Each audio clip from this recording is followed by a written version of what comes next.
probably about 3.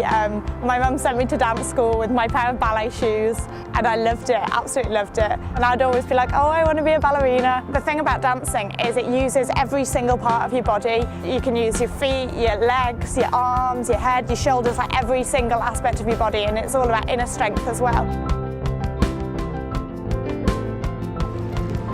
And with swimming, that's about your core strength as well, and again you're using your arms and your legs. So both of them contribute well to each other because they're both sports that use every part of your body rather than just working on one part.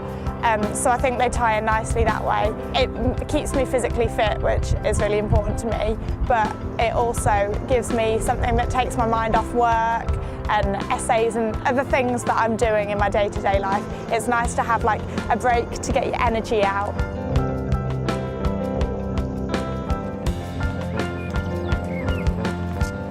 I'm taking English literature at university. It's a good course because it gives you a lot of like different communication skills that will be good for any job. So I'm hoping to go into teaching.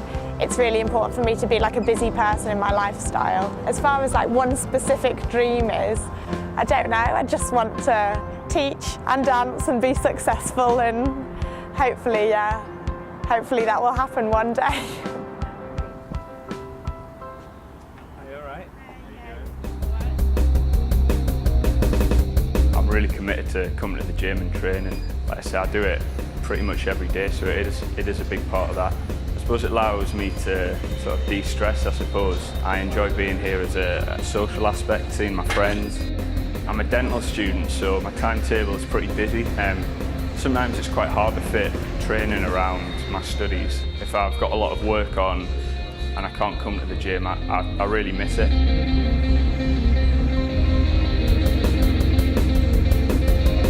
The gym has made me a more confident person. Aside from obviously the physical changes, I definitely think my personality's changed since I've been training.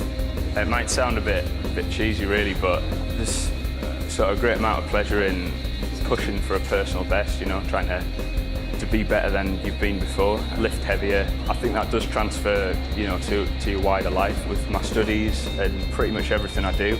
I'm sort of quite an ambitious person, and I think my training really sort of brings that out in me. It helps me to be more ambitious and to push harder, really. I'm really looking forward to a career in dentistry. As well, for the future, I'd like to keep up my training. Obviously, as my commitments become greater as I get older, you know, start working full time, it's going to get a lot harder to keep up the level of training that I am now. But really, for the future, I'd like to be able to sort of maintain that.